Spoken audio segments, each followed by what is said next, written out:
Let's talk more about this developing story now. I have got Commissioner or Advocate Rory Voller, who's the Commissioner of the Companies and Intellectual Property Commission, or the CIPC.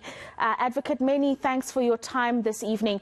I suppose what's on everyone's mind at the moment is what are the first steps that are to be taken after the decision was made by the High Court? So what has happened now is that the legal practitioners of Mango have applied to the CIPC for the appointment of a Mr. Sono to be the business rescue practitioner. We have received that particular application late this afternoon, and we will be processing that. Once it has been approved and placed on our system as an appointment, Mr. Sono then takes control and takes charge of the company. He effectively becomes almost like the de facto director of Mango, and therefore he has to call certain meetings with creditors, shareholders. He has to call meetings with what we would call affected parties, unions and the like, and therefore he needs to inform them of exactly what the position is of Mango and whether Mango is able to be saved or not.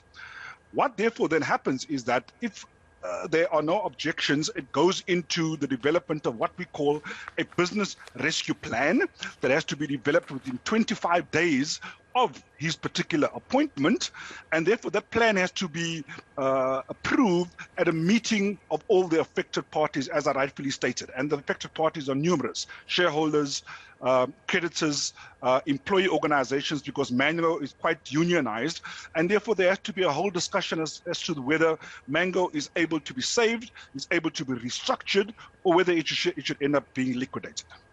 Right. Another important thing to note here is, will this go down the same route as the parent company SAA's business rescue process, which we saw took a long amount of time and constantly needed cash to be injected into the process? I mean, just give us a sense of, on a standard basis, how long should a business rescue process take after it has been decided that the company can indeed be saved? Well, the process is fully defined within the Companies Act. It says that a business rescue has to be completed within 3 months after the resolution has been passed or the company has been placed in business rescue via the court system. But what is also built into the Act is processes of continuing the process, continuing of business rescue.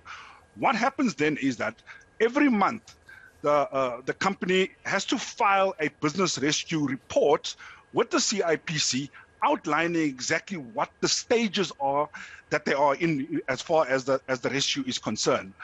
Look, it can take a long period of time depending on the complexity of the business. We all know that airline business is quite a complex one. So we firmly believe that that the 3 months will not be applicable here, and they will be reporting on a monthly basis as for extensions that are required in order for Mango to go into a full business rescue process. Yeah. Unfortunately, the CIPC does not get involved in the actual administration. It's a self-administered process. Because Mango is a state-owned company, what we would call an SOC, it will work very closely with the Department of Public Enterprises. So any form of funding and any form of looking at liquidity that's required for Mango will have to go through the DPE departments, and they will have to see as to how Mango will be restructured and turned around.